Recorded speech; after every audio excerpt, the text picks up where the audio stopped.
This week, we talk about the Showtime original series The Tudors and the British rap group Goldie Lookin Chain.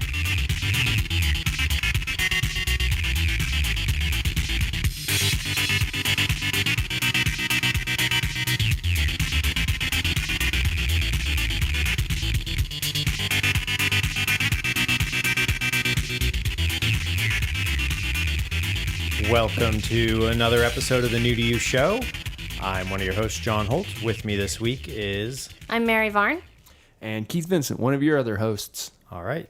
So this week we're covering a new topic, which is guilty pleasures. So this would be things that we enjoy, but we kind of either, one, recognize aren't that good for some reasons, but there are things about them that we enjoy, or maybe aren't exactly supposed to be for us, like they were made for a different audience, maybe a lower common denominator or something, but we still are seeing think much of yourself, John? Golly. Well, I'm maybe not on my picks, but there's stuff that maybe it's cotton candy or sort of just like time filler. We feel guilty a little bit somewhere. Right. It's not the kind of thing you go to a salon and talk about and discuss. Yeah. Or discuss on a podcast. Oh, wait, what? Maybe you do. So this week we are going to discuss these things.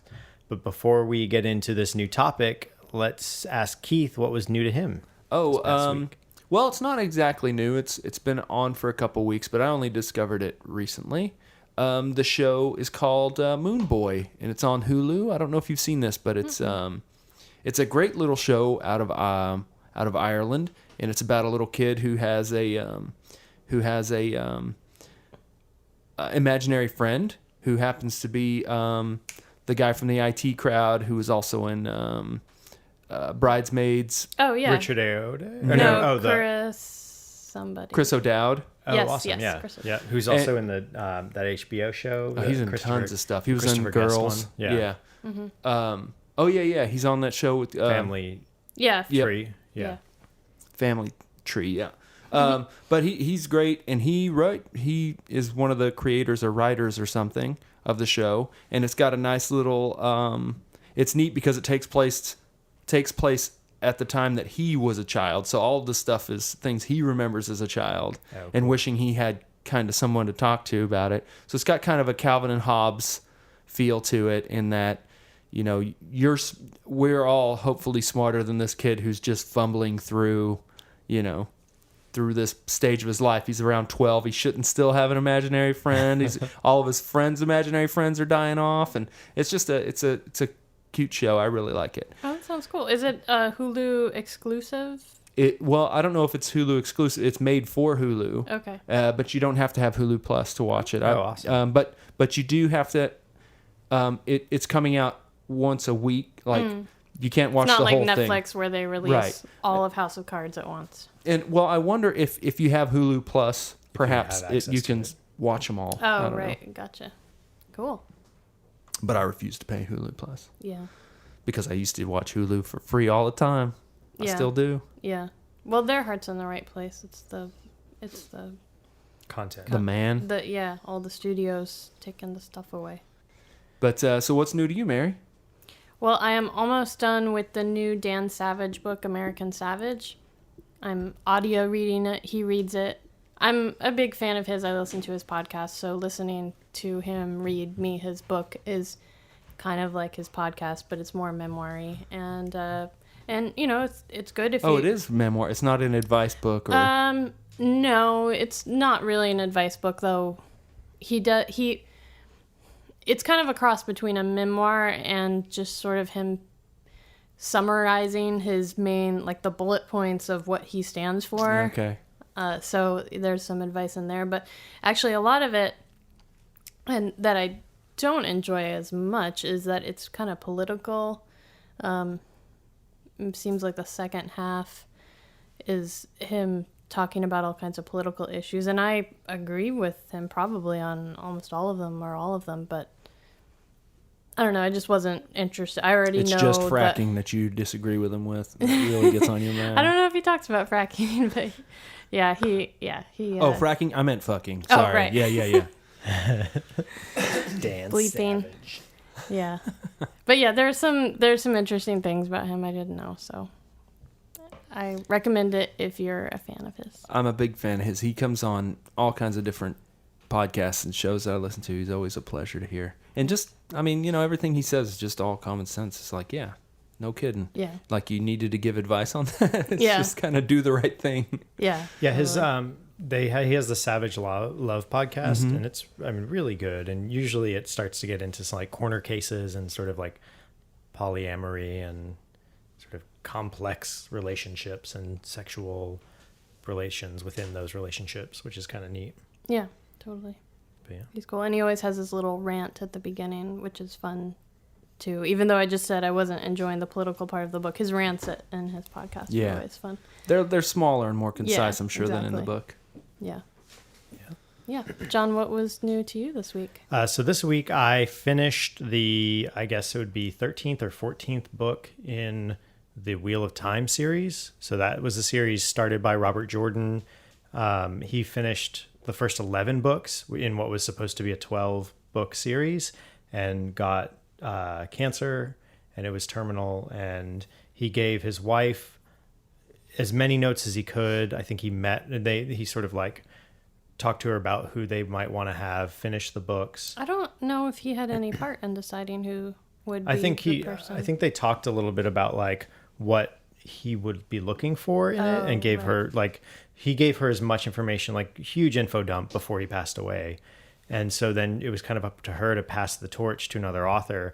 And she called up Brandon Sanderson, and who was a huge fan, and he finished the series, but it took the last book worth of notes took him 3 books to write. Wow. So it went from being an 11 book series to a 14 book Well, series. it was supposed to be 12. Which was supposed to be 12. So he sort of in interviews has said like Jordan intended the last book to basically be so large someone had to carry it around in a wheelbarrow, like just a massive tome. And publishing wise, that doesn't really fly. No. So, but did you like the series all of it? It starts off really strong. I mean, you're talking an 11-book series. He was prolific. It came out pretty 15, right? Or yeah, I mean, the first 11 books that he wrote or whatever, he wrote them pretty rapidly. There weren't huge gaps between them, not like R.R. Martin's series, for instance, where it has like much larger span of time between books. He was pretty consistent in putting them out.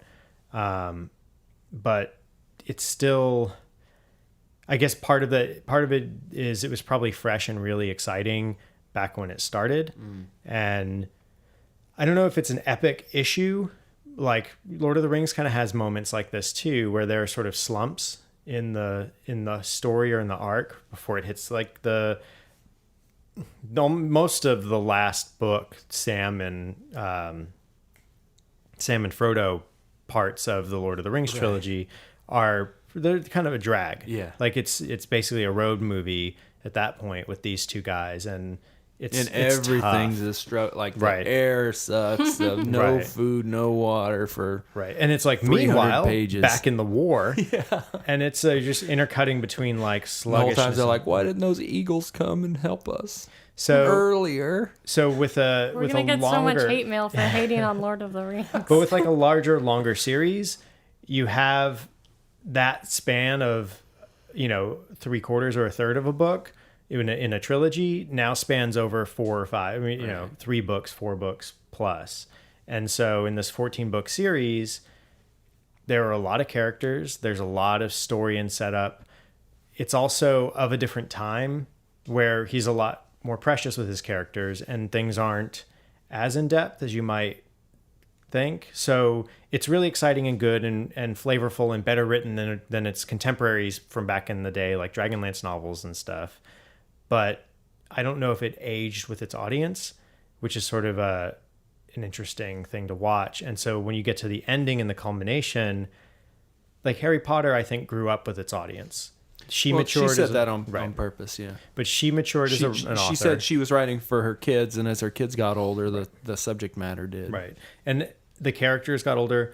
The attitudes and emotions of the characters got different, and the focus became different. And got lamer. I would argue that they got more interesting and evolved as her writing got evolved. I thought it was more we can have a discussion about that Right. last book anytime, and I will tell you how come I don't like it. So, but I don't think we're going to talk about that tonight. We can do a young adult thing. As contentious as it is, at least I think it was of the times. I think that book was like dark and dangerous. And, I'm fine to with the tone of what people would expect. Like if you were like, here's a preteen who can watch Breaking Bad and is going to read a novel about wizards fighting, there's a difference between the first Harry Potter book and the last Harry Potter book. Absolutely. Yeah, And I think that that's an important distinction. One's a fairy tale and the other's a war Right. story. And my concern the with this book series is that, yes, you got a more modern author to work it, but the 11 books that lead up to that build a structure and a hierarchy and a pace. We're back to Wheel of Time. Back to Wheel of Time that are harder to modernize and really so I think as an overall series it kind of fell flat for me. It was an enjoyable read. Oh, that's too bad. I don't think that it ended as my expectations for what books and great series should be weren't met. Have you read any other series that are that large? Well, reading George R. R. Martin's Song of Ice and Fire. Yeah, but that even if it goes to, it's like what I imagine to be the too long, it would only be 9 books. Mm-hmm. So yeah, you're talking, what'd you say, 14? 14 books, and they're pushing it somewhere between 900 pages a pop or something like that. They're not little books; they're big ones, and I think that there are a few series that are almost of that scope that I've read. There's book series.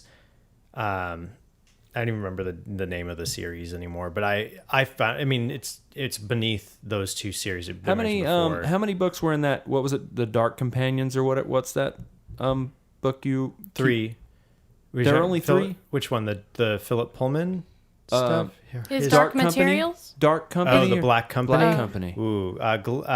Yeah, that's, I think, it's almost like different books within and those books then get collected. I think it's something like... But it's all the same author? Yeah. Probably, they're shorter, and I'd say maybe like a dozen books in that series. Would you say that it actually goes from it's fantastic. top to bottom better? It's solid, yeah. The Black Company is the name of that series, and it's solid. It's like modern. It's fresh. The Dark Companions. Worst book title ever.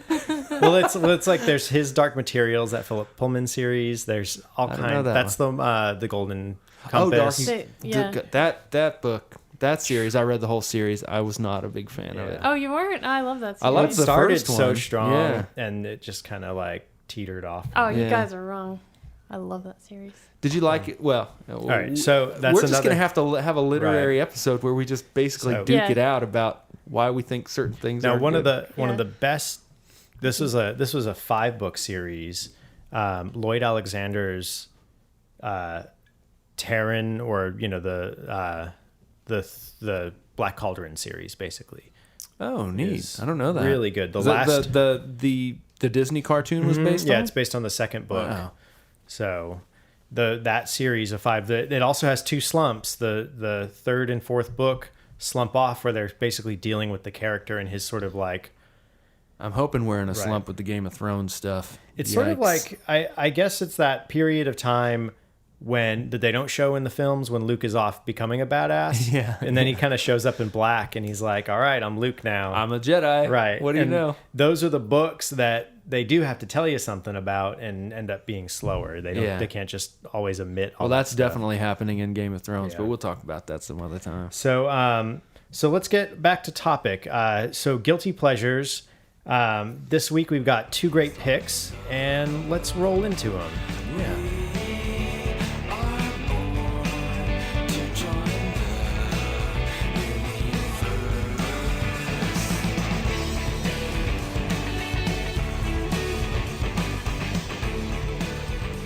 You think you know a story, but you only know how it ends.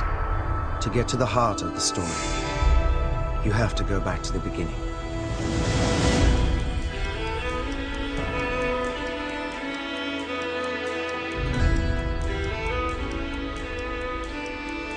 So my pick for Guilty Pleasures is the show The Tudors, which is a Showtime original show. I watched this a couple years ago all in once, all on Netflix. It's all streaming on Netflix, so I didn't watch it from episode to episode on Showtime. It's created by Michael Hurst and stars Jonathan Rhys-Meyers as Henry VIII. Ran for 4 seasons in 2007 to 2010. It's called The Tudors, but it really just centers around Henry VIII. Henry VIII, yeah. Who is probably the most well-known Tudor, although you could argue that Elizabeth is certainly up there. There weren't that many. It's I guess it's a guilty pleasure for me because it's certainly not super historically accurate, and they really sex it up. Henry VIII, you think of him as this large... The fat guy. Yeah. Yeah. And they didn't cast a fat guy. They cast Jonathan Rhys-Meyers, who is a very handsome, young, athletically built man. But I think they historically that was kind of the... I remember when the show first aired, they were like, "Well, he wasn't always a fat guy." Yeah, absolutely. He was quite the dashing. Right. He cut a jib or whatever. Right. Yeah. So absolutely. Yeah. That's kind of what their take on it was. That, and I'm sure they just wanted to sex the show up, and they're saying, "Well, this is right." This You is can't what he have was... like these sexy young women just like getting gravied upon by this guy, this like roly guy. I would watch that show. That would be my guilty pleasure. Yeah. But and they don't. I mean, it takes place over a long period of time, basically most of his reign. So they age him sort of in the later season. Yeah, he does with this his weird hair, thing. his haircuts. Yeah, and he does this funny thing with his voice. But they don't really they don't give him a fat suit or anything like that. And I think that does come into play when he has his 5th wife, who he beheads. She's this young 16, 17-year-old. We're not really sure exactly how old she was. She was very young, and she was executed because she did have an affair.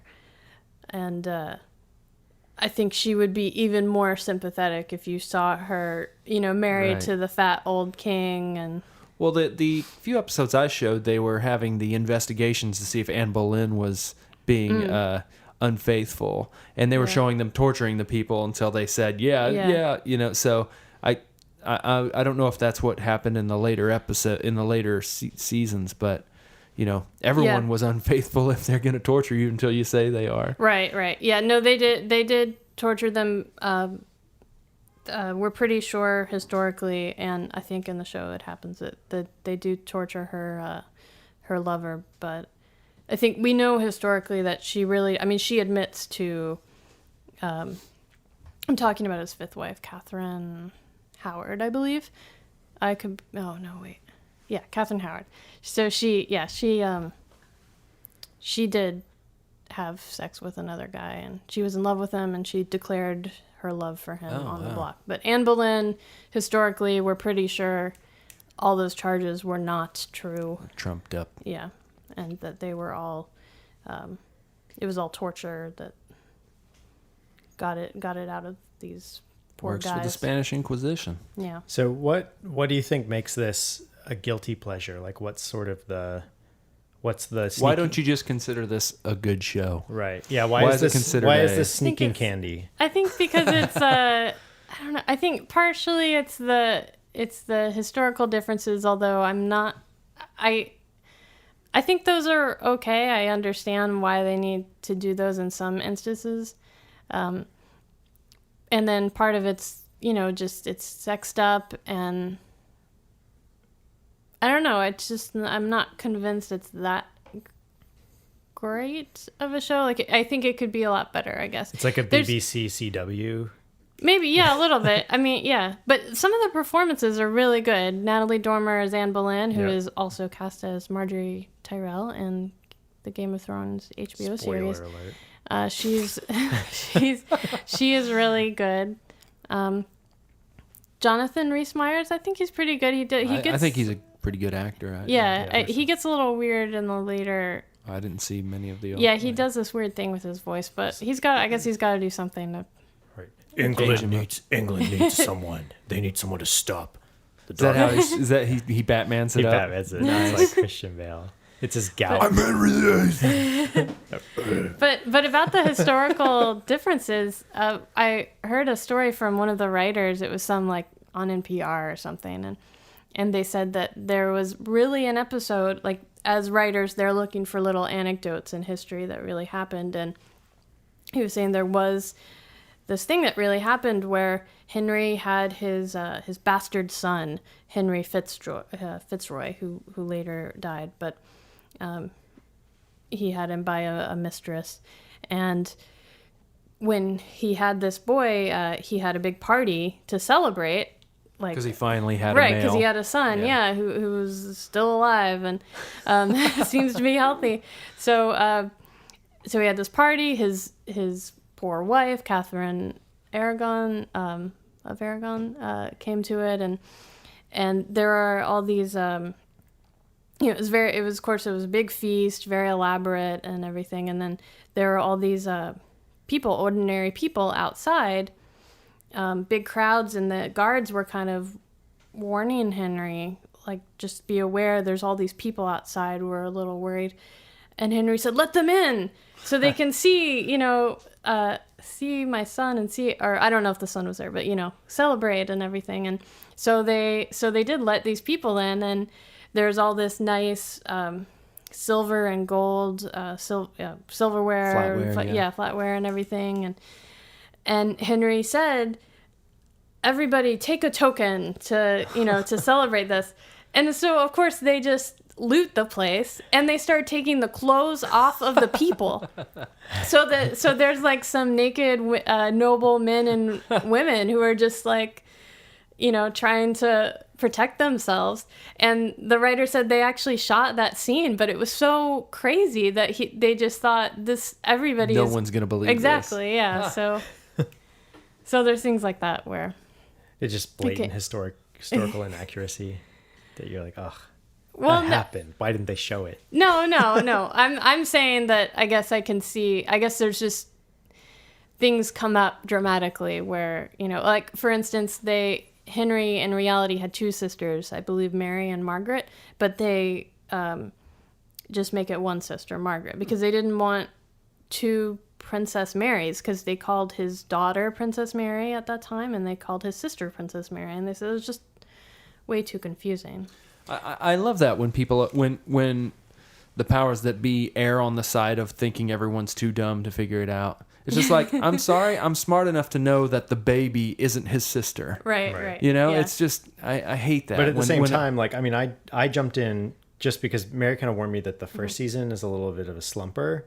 But I was a little more bored by the first season, personally. So I jumped into the second season just to kind of see where, and they have a really good recap of like what happened in the first season. And there's just these random scenes of this guy sending a message to the now displaced queen and just getting it on with this other woman named Elizabeth, who's tied to this queen, and not knowing too much about it. I was like, wait, this woman who's like talking about piety, how she'll probably stay a virgin until she gets married, and she may not even marry, she might be a nun. I'm like, wait, is this supposed to be Elizabeth? Because she's talking like, I don't know. I was a bit confused what was going on there. And when they're cutting out actual historical characters and just putting in characters that are there to get like to basically get topless and like have sex or whatever, it's a little bit weird. There's it seems like let's forego reality for more boobs, right? And I'd imagine too, it's like there are probably plenty of historical like docudramas made that tell the real story where Cromwell is sitting there looking through a book for 3 hours. Maybe they were like, let's get away from that and just show some more boobs. Mary, just last week, or maybe it was the week before, you were talking about you read some movie about you had read some book about young Elizabeth. Yeah, which during the show I was saying I wish more things kind of had that delineation where they would say this is what we really know happened, and Tudors is definitely like that, because like you said, there are real things that happened in real life that they decided were just too crazy to put on the show. But meanwhile, they're making up other things to make it dramatic. Yeah. So Yeah. This show would be great if they had a little subtitle at the bottom said, this is kind of fudged. Right. Yeah, I wonder if the DVD series has anything about that. I think when Showtime had the show, they had a forum where people would just list all the historical differences. And when I was watching it, I would just go on Wikipedia, and I didn't know very much about Henry VIII and all of his wives. And, I would look all this stuff up. I didn't know which ones get executed. So I would kind of spoil myself, and because, it's not really a spoiler if it's history. I really didn't know about his advisors and his chancellors, like Thomas Wolsey and Thomas More and Thomas Cromwell. Oh, wow. Was that like A Man for All Seasons was a pretty popular, famous movie that covered one of those dudes. Thomas More, I think. Yeah. Yeah, I don't know too much about A Man for All Seasons. I think I read it in high school, but I don't know anything about it. Yeah, he was the chancellor that kind of took over. Thomas Wolsey was the one who tried to. He was a cardinal from Rome and was the chancellor, the king's chancellor, and he tried to secure the divorce or the annulment of Henry's first marriage, and this just took years, and he was never really able to do it. And of course, as a cardinal, that's why the Anglican Church came to be. Right. Yeah. So as a cardinal, he wasn't really willing to break with the church, so he fell out of favor. Was not executed, but he died before. He may have been, or he would have possibly been. I think there were charges of treason brought against him, but then Thomas More took over. But Thomas More was a church-loving man himself, and he told Henry that I will be your advisor, but I will not talk to you about your marriage, your great matter, because you kind of hinting at like, how I feel about this. And in the end, once Henry declared himself the head of the church and the English Pope, basically, and annulled his marriage with Catherine and married Anne Boleyn, there was some kind of act or something that they made all the people swear to, basically saying that, yes, Anne is the queen and all this, and Thomas More would not swear to it, and he was executed for that. So a lot of executions going on. I guess that's why they chose it as a subject matter. Yeah. Yep. Well, I watched a couple of the episodes, and you suggested a few in the second season, and I watched a few of those recently, and I was just really surprised at how we as viewers have already changed in just the short amount of time since that show has come out. I mean, really? That show already seems way more soap opera-y than we are used to. Yeah, and we're talking... and it's not even that old. Yeah, it aired in 2007 and ran for like 4 or 5 seasons, so it finished airing in 2010. But especially like the opening credit sequence, it just feels like... it reminds me of the old Dune credit sequence for the Dune the TV miniseries Lynch did, where people turn and look at the camera, Right. And just watching the show, the acting is great. So I shouldn't say too soap opera-y, because all the performers are really good, and but just the way that it's kind of got some Law and Order feeling to it sometimes, where someone's always doing something and someone's always trying to talk to them while they're like doing something. Always makes me laugh in Law and Order when that happens, because if a cop comes to interview you, you're not going to continue to whatever, like fix your car. I'm so busy stocking these shelves. Exactly. But there's some of that in this show, I feel like, and also there's some of the old just soap opera tropes where someone will like look away from the person they're talking to and like face a window, or someone will step out of the room, and then someone else will step right in and start a conversation with like the third character. So it'll be like the guy leaves and then dad walks in and has a conversation with Anne Boleyn. But like I'm saying, but I think that's a good thing, because we as viewers have we've grown accustomed to better storytelling, I think. And not that this is bad, it's just of its time. Yeah. And that's interesting. I didn't really get much on the music. I don't The music? I didn't Like the music is opening? one of the things I really try to pay attention to on shows. It really makes me, it's one of the factors that helps me get through a show or not. And it really didn't do much for me musically. But I will say the costumes, man, oh man, Yeah. really cool. And I'm always just thinking of these shows and pretty much just comparing them to ones that are out now. And I just think, if Game of Thrones had these costumes, what are they doing with their costumes? The costumes in this show are so much cooler than the ones on Game of Thrones. Well, I think that's a situation where you have people who walk into a museum and say, let's fit this to Natalie Dormer. Understandable. Why don't they do that on Game of Thrones? Because Game I of think they Thrones, amp they it up, want though, to they and- want to make it like a new world a little bit. Like I don't know I don't know if they're being super historically you accurate think though with they're the taking costumes. it further. I think they might be taking a little bit further. I mean, especially when Anne Boleyn starts to be in favor, and then she has all these really elaborate. Headdresses. Yeah, I mean, I don't know. I don't really know it's much true about that the there's a much richer resource for them to look at via history Right. and paintings, etc. But I really think that Game of Thrones could do that same thing, except say, oh well, Game of Thrones, it's even easier because they don't have to be of period. They can just say, oh man, I really like the headdress from this guy.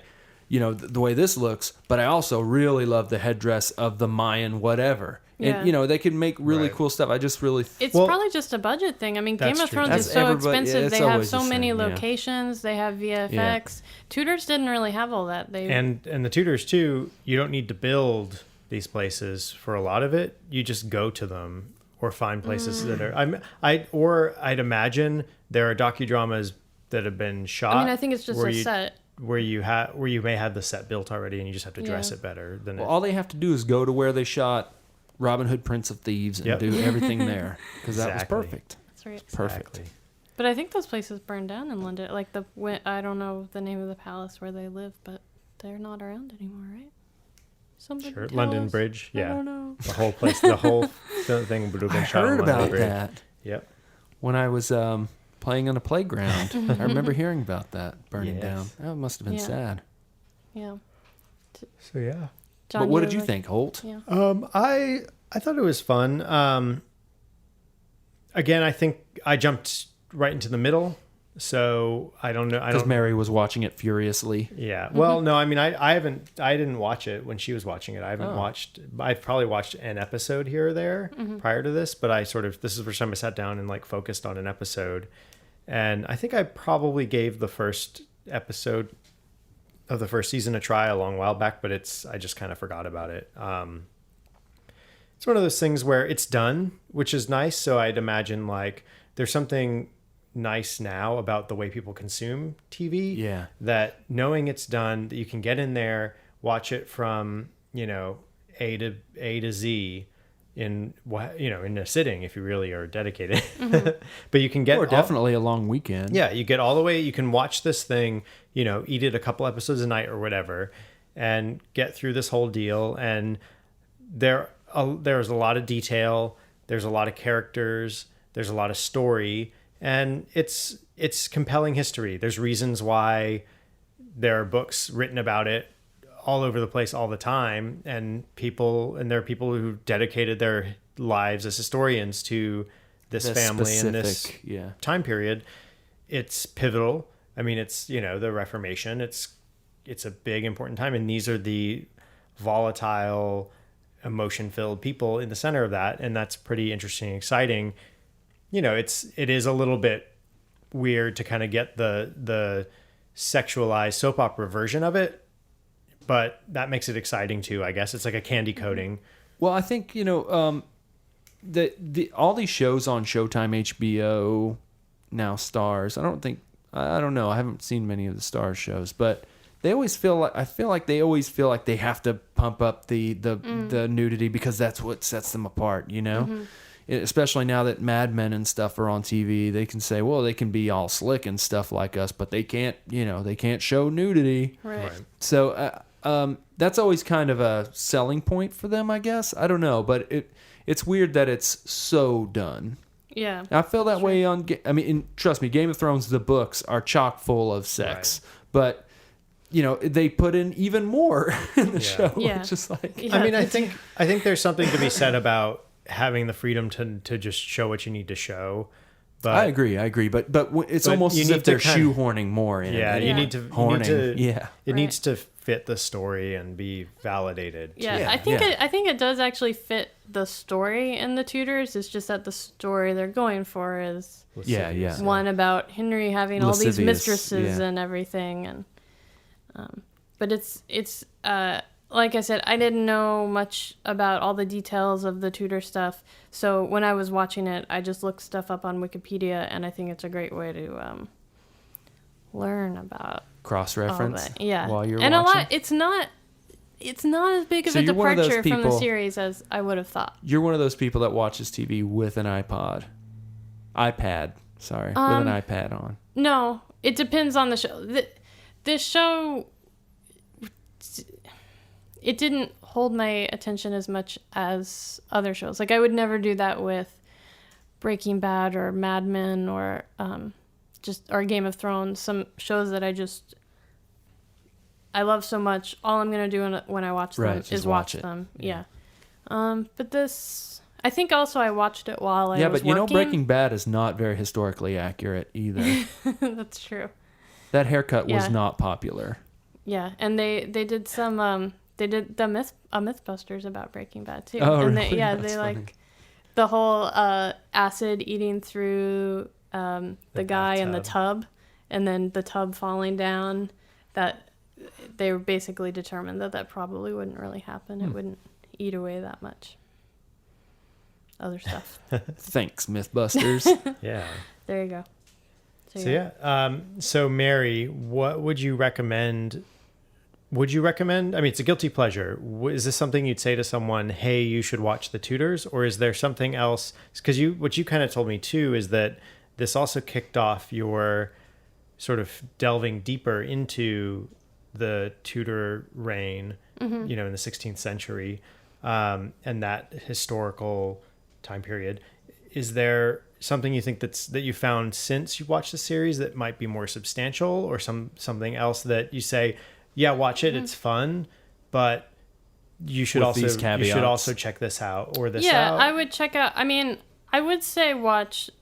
I think season 2 and season 3 of the Tudors are the best because season 2 goes through the fall of Anne Boleyn, and season 3 is fall of Thomas Cromwell, and those stories are they're really interesting because but there's the whole the Reformation happened because of this woman, and then tossing. Well, I mean, that's classic. That's classic literature too. I mean, right. The fall from grace. That's subject matter of countless tragedies. I mean, they're great for that reason. We like them. Yeah, totally. I would say the Alison Weir novels are good. I've only read 2 of them. One is called The Innocent Traitor. It's about the young woman who's thrust into being queen after Henry's son, the King Edward, dies.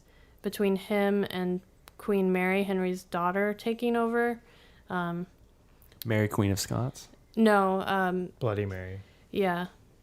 She was Catholic, and the Protestants didn't want her to take over, so so they put this young woman, Jane Grey, on the throne, and she was executed. She was only on the throne for 9 days, and then Mary took over because really it was Mary's throne to have, and the people wanted Mary to have it. They were worried that she would team up with the Spanish. I think she did team up with the Spanish. They were worried that what would come to pass came to pass. Yeah, she did end up doing that and became unpopular, but. Yeah. But Alison Weir is actually also a historian, so I don't know. Her docudramas are a little more accurate, or at least tells you when she's off. Yeah. And I'm reading a book now called Wolf Hall by Hilary Mantel, which is a trilogy about Thomas Cromwell's life, and that's a refreshing changed because a lot of this stuff is all about the women and the sex, and it gets a little bit on the soap opera kind of romance novel side of it. So this Thomas Cromwell trilogy is just a different angle, you know, less sex, more politics, and more about the ordinary lives of how people lived then. So was this movie at the same time as Knight's Tale? The Movie Knight's Tale? Wait, what? Tudors? Does this happen at Knight's Tale? No, Knight's Tale's earlier than that. Oh, man. Yeah. I wish we could tie those In two the Middle together. Ages? Yeah. It's This all is at the knights and later stuff. ages. It's probably Jousting. Knight's Tale, then the War of the Roses, and then the Tudors. Yeah. Not the War of the Roses with Danny DeVito. And, No, yeah, that one. Oh, yeah, okay. That's what brought about the divorce. Yeah. That created the restoration. So that is our historical conclusion. We nailed it. Yep. We got it. Yep. Heath there Ledger. you go. Good job. Heath Divorced a Ledger. bunch of Watch ladies. the That's Tudors right. and just listen to this podcast, and that's all you need. And you know everything. That's right. You'll know where he got that smile, where those scars came from. You'll be a British citizen, honorary British Right. citizen. And you'll know why Henry VIII talked like he did at the end. And you know why the Herman's Hermits sang that song. Yeah. That's what made them popular, and that's why they made the Tudors. Mm-hmm. Because Surprising. Herman's Hermits. And for the soundtrack, they actually just see. slowed down the Herman's Hermit song to Oh, last that's over where the I length heard of the that. entire series.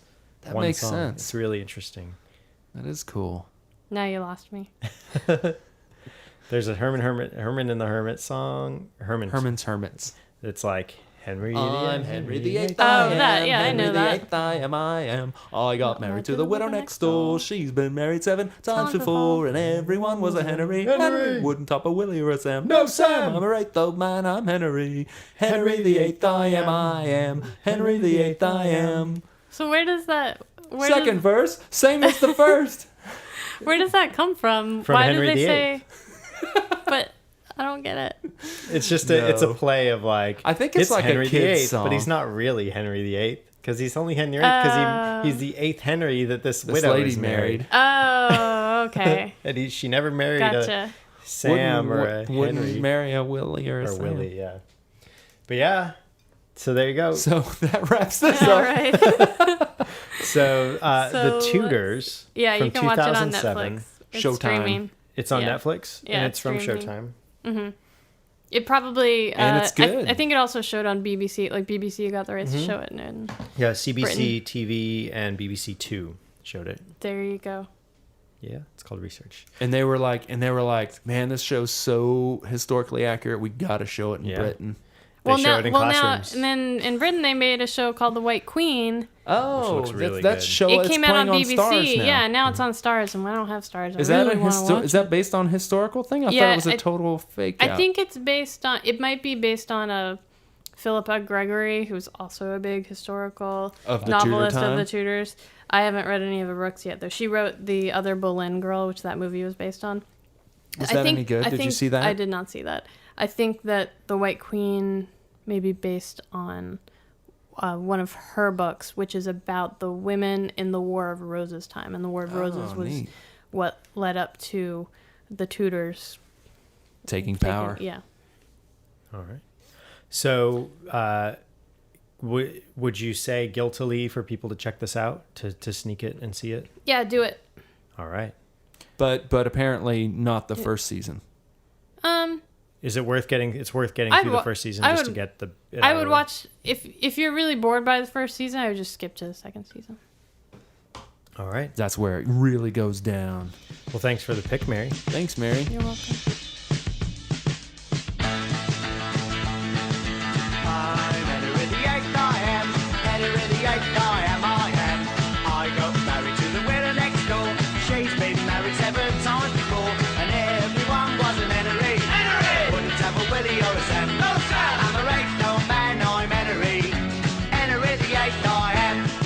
Second verse, same as the first. Adam, do you read me over? I am going down the shop to buy 10 fags. Do you need a drink or some crisps?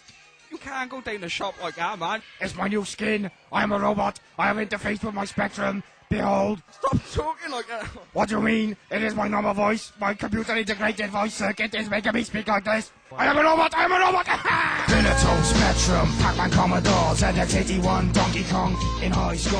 Where I'm going to talk about a hip-hop band from England, from Newport, England, called Goldie Lookin Chain. But before I start, I want to get back on what the show's about, and give a couple of disclaimers. The show is about guilty pleasures, which is kind of a tough assignment because, on one hand, you know that the thing that you're enjoying isn't up to your standards for some reason or another, but you're supposed to then tell others to check it out. So it's kind of a tough balance we have here. And I had a bunch of ideas. I was wanting to do a bunch of Steven Seagal movies. I was wanting to do the first G.I. Joe movie, that not the cartoon, the remake. Right. And I also wanted to do every Rock movie because for some reason I just love every movie that The Rock is in. But those things, I mean, I'm sure people are exposed to them. And so often I'm talking about music on the show, and one band in particular, I kind of secretly I don't secretly listen to them, but if I'm in mixed company and I'm at the house and a bunch of people are over having supper and I push random play on my iTunes library and a Goldie Lookin Chain song comes on, I hurry up and run over and skip it. Not because the song's not good, but because the subject matter can sometimes be a little jarring. So let me talk about these guys. Back in the late 90s, 2000 pretty much what their starting date is, but they were pals and stuff before that. But a group of dudes got together and made kind of a spoof hip hop group called Goldie Lookin Chain. And the idea is that they made up all these just really bonehead characters who rap about the worst stuff you can think of. And they're like fake chav. Yeah. They're playing off of the chav culture, which at England at the time was like kind of a... What is chav culture? It's Ollie G show. It's Ollie like, G's kind of character is... It's like the equivalent of like inner city white trash, like people who live in sort of the estates and kind of are lower class people, and so have this sort of like rougher attitude and a specific speech pattern that has developed out of their culture. Gotcha. But these guys, with these kind of funny fake identities, have made several albums, all hip hop records, and honestly, I love listening to them. There's some that are some of them are just outright silly, and they're my favorite ones. And some of them are just kind of like talk about blatant drug use, etc. And those you take with a grain of salt, but at the same time, the beats and the lyrics are great. I mean they're clever. I shouldn't say they're great. The subject matter's what it is, but the their flow and stuff is really great. And what I like most about them is they're kind of a throwback band to what I consider one of the golden ages of hip hop. Well, in my opinion, the golden age of hip hop, which is the early to mid 90s, when you had Beastie Boys, you had early Outkast, you had I guess they came late 90s, but you had Tribe Called Quest, Onyx, Naughty by Nature, the Wu-Tang Clan. They were just like the pinnacle of. They were at the pinnacle of what people were able to do with samples, because it was right on the cusp of, can we do this with samples? We don't know. Just try it. Right. And then they would get sued later, and so that's when they really clamped down on the use of certain kinds of samples. But until that point, right then at that time period, there were just some of the greatest use of samples, and just in my opinion, some of the best hip hop ever made at that time.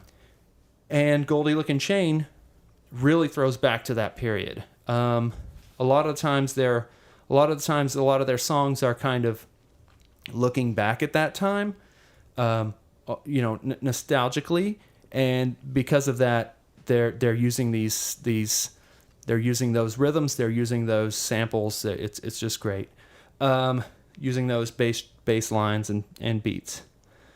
Let's see what else they had a couple of records. One I would suggest starting off with is Greatest Hits, which was their first album released in 2004. Right, which is under a real label, which was kind of a joke because it's called The Greatest Hits and it was their first album. Oh, that tricked me. Yeah, That's the one I listened to.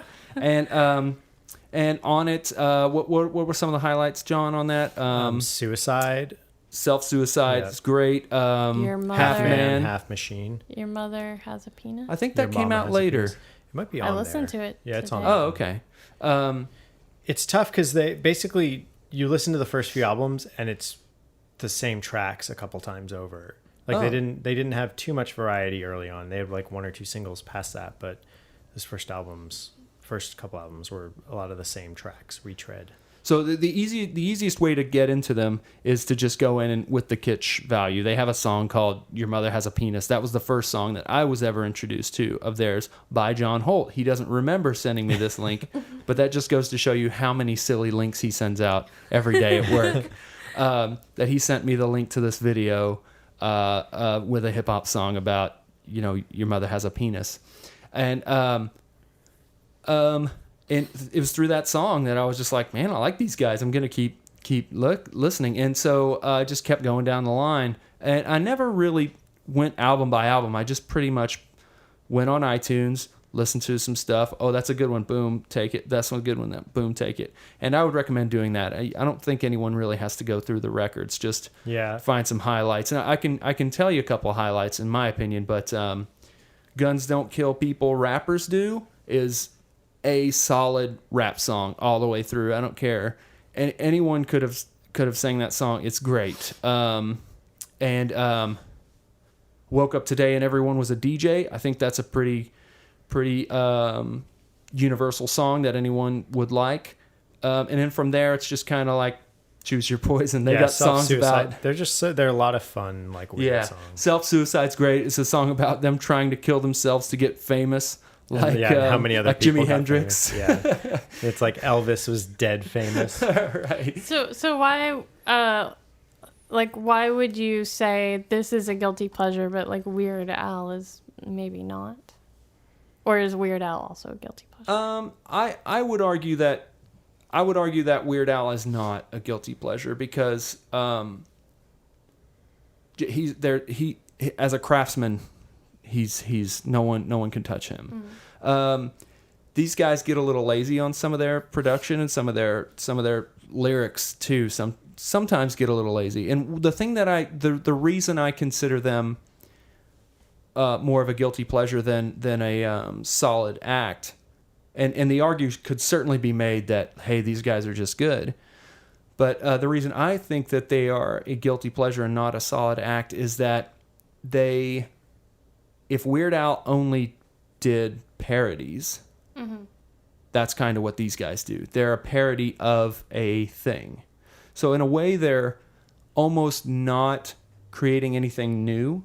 Everything is a spoof. Everything is a farce, which is great, and that's why I like them as a guilty pleasure.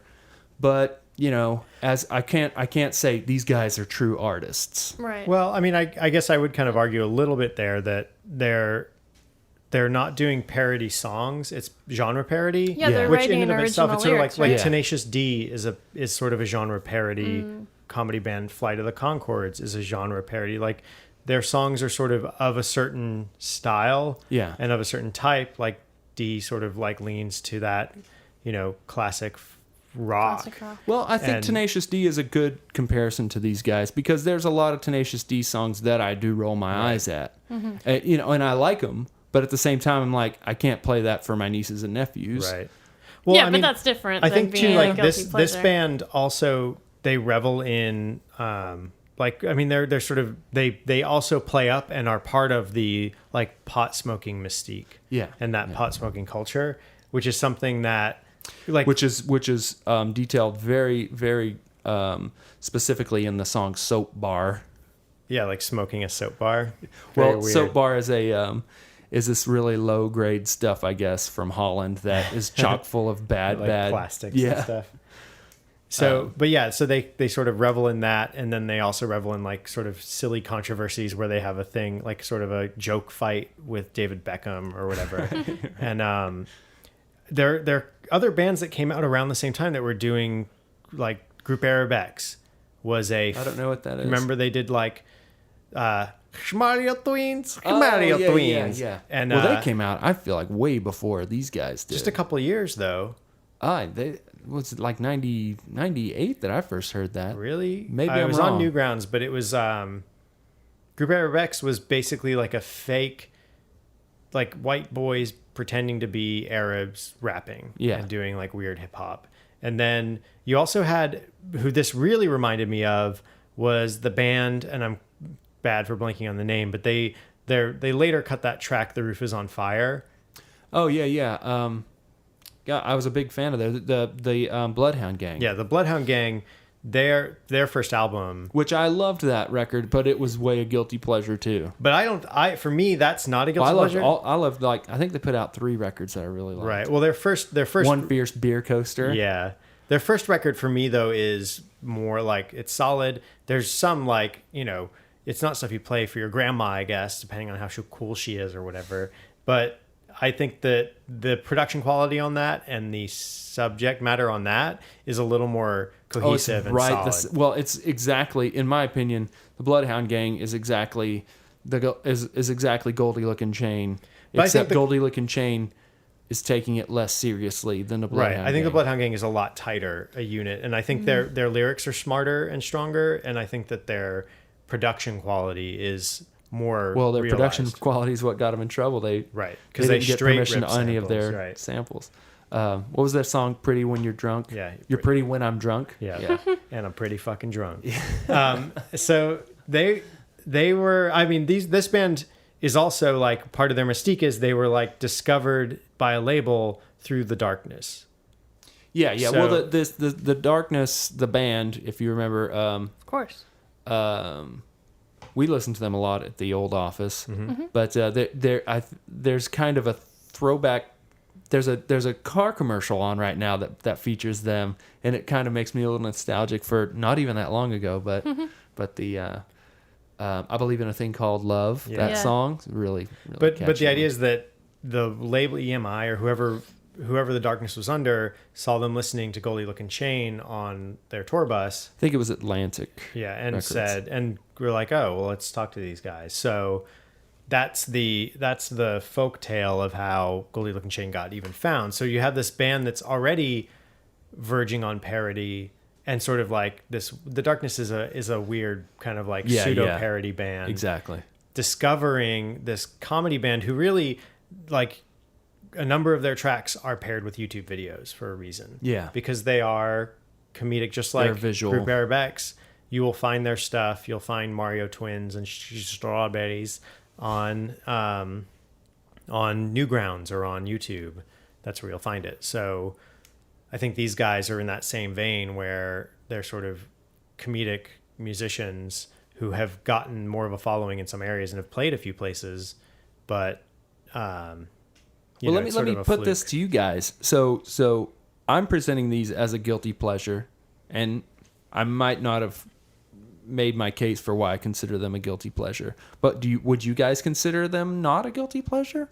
I'd say, like, I guess that's the thing, like, if you were up against like some critics and they were like, is this good or bad? You'd probably go like, yeah, I don't like it. It's not the best. But if someone said the same thing with the Bloodhound Gang's, that first album, I would say this is good. This is really solid. That for me is like again, a twist. with the Bloodhound Gang, same as with these guys. I feel like that there's a where they really seem genuine in the parts where I believe they cross over into genuine good music is when they're kind of reminiscing about in name dropping things from their past. Right. I can't think of any specifics with the Bloodhound Gang. It's been a long time since I've heard them, but I remember they had a couple of songs. And a lot of like pop culture reference. Exactly. But with Goldie Lookin Chain, same thing, lots of references. But they have a lot of great songs that kind of are talking about the good old days. They have a great record about the first boombox this guy ever got. I mean, they got a great song, and I think it's called 3D, when he's talking about he got his first boombox with a 3D bass system in it.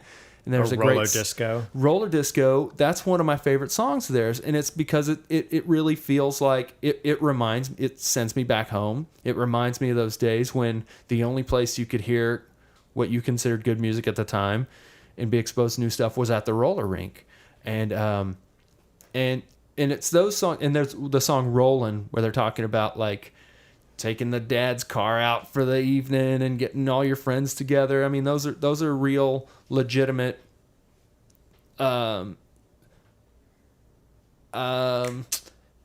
emotion evoking right, like material like for them. Nostalgia. Yeah. And it's not, and in those you can kind of say like, yeah, I can take these guys seriously because they really are being genuine, as opposed to just, it's really easy to write a song when you don't care. Right. That's why I think that's why I don't take them, why I consider them why I consider them a guilty pleasure, is because it's really easy to write a song about how awesome this low grade weed is. Right. Because you don't really care, and even if you do smoke grass, it's not like you're really going to take it that seriously. Right. That's kind of, I think for me, because I haven't listened to all of their lyrics yet, and I kind of want to just sit down and listen to it. Maybe after a few listens, then it would be a guilty pleasure. But because right now it's newer to me, it might not be so guilty at first. But then probably once I hear the lyrics, then I'm like, oh, that's really silly. Yeah. Maybe I'll. But even with the lyrics, I mean, the beats are strong. They're really good, and the rhythms are great. And I love the voices that these guys rap in. They're very peculiar.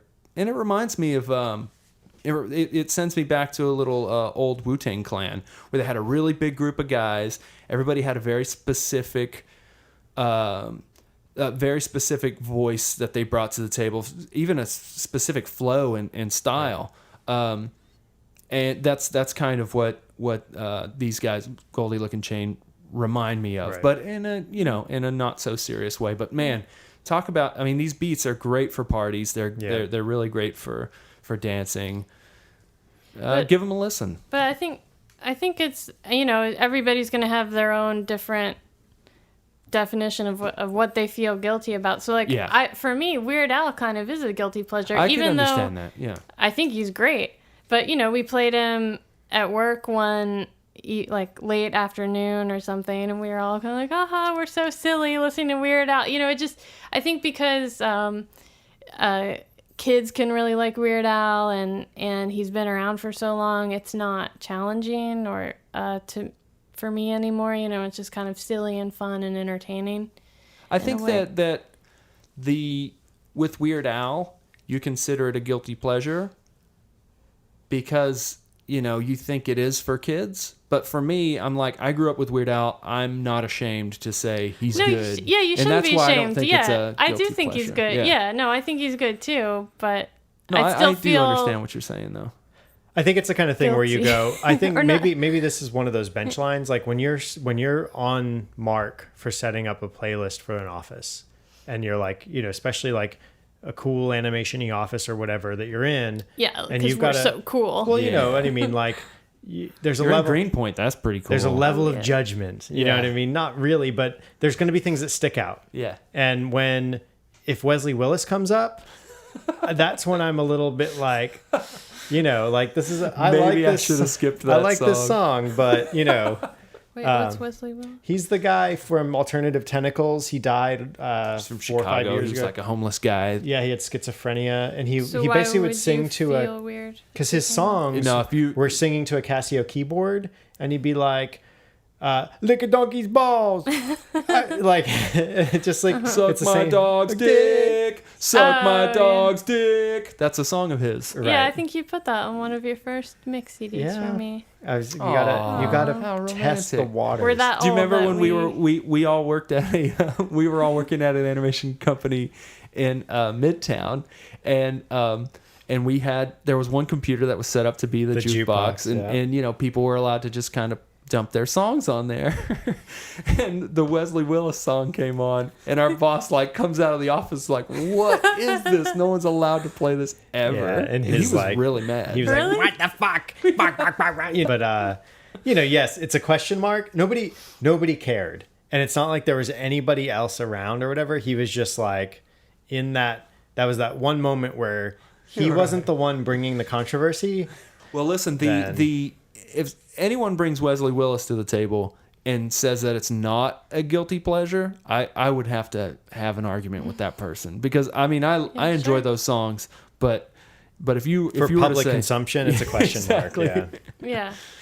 I think there's a certain amount of like shame or, you know. Yeah. And it's not just the quality, like just because it's simple and quality. There are some soundtracks that I would play at the office just because they were like really bad. Like there was this TV show Azamengadao, and the soundtrack for it is like dinky dinky da, dinky dinky da, dinky dinky dinky da, and on and for 72 minutes.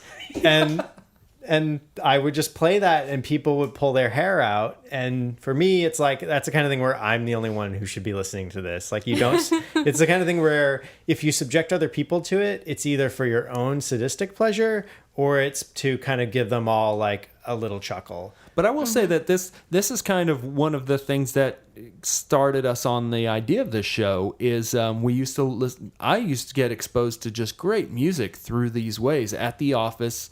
You know, we have the master jukebox computer. Yep. And I mean, that's how the first time I ever heard the Decemberists were that way. The first time, who are one of my favorite bands now. Tiger Lilies. Definitely Tiger Lilies.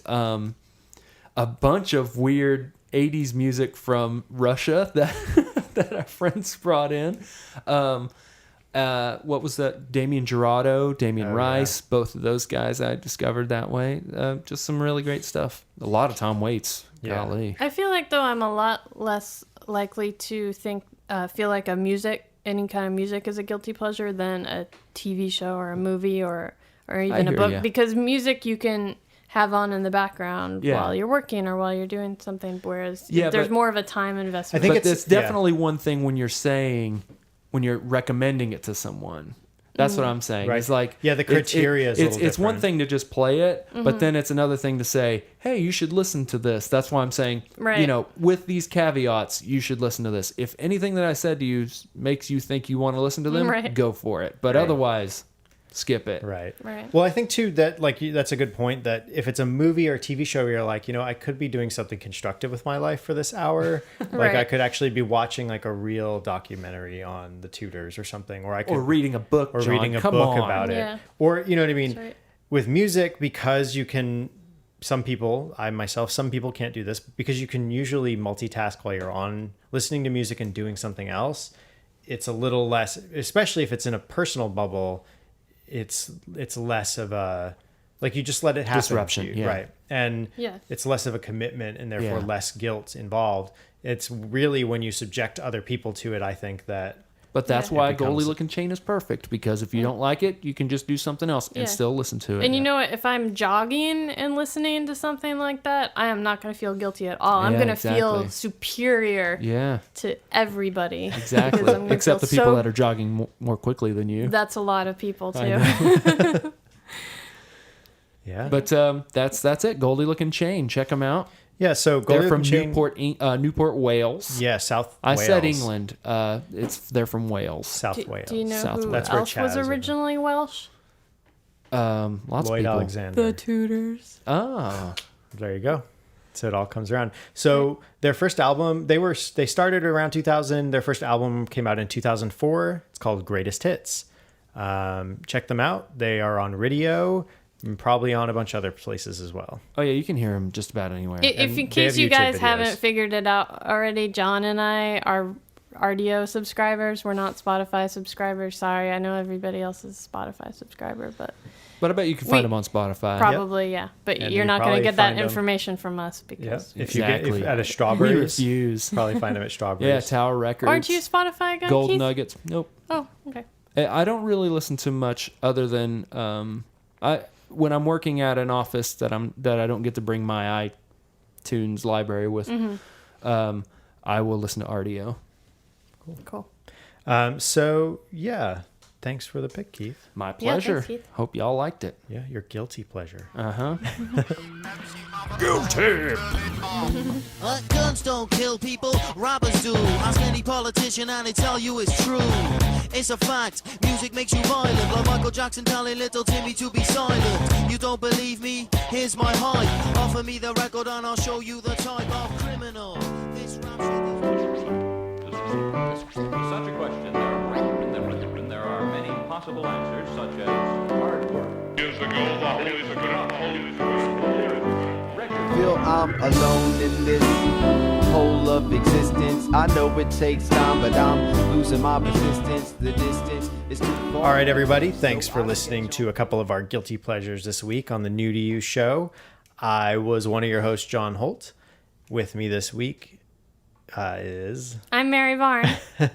You can find me at Lord Joho. You can find Mary... At Mary Varn on Twitter. And you can find Keith Vincent. On Tumblr, earthlingkeith.tumblr.com. All right. And you can find more about the content that you heard about on the show at newtoyoushow.com. And you can always leave us comments there on the site or leave us a review and comments on iTunes if you are so inclined. Yeah, that would be great. If you like the show, consider leaving us a review. Yeah. That would be awesome. And, maybe the show is new to you. This is your first time maybe listening, but recommend it to other people too, because then it would be Well, new to only them. if you like it. If you don't No. like it, don't Yeah. recommend it to Or anybody. or if you have some caveats about it, recommend it as a As guilty pleasure. That's Yeah. right. So thanks again, everybody. You can follow us on Twitter at New to You Show. If we get subscribers and they ask us stuff, we might just answer them. Heck yeah. Yeah. Guarantee we will. All right. So next week, we're going to continue our theme of guilty pleasures with a couple more picks. Until then, if it's not new, hopefully it's new to you. Have a good night. It's gonna be just like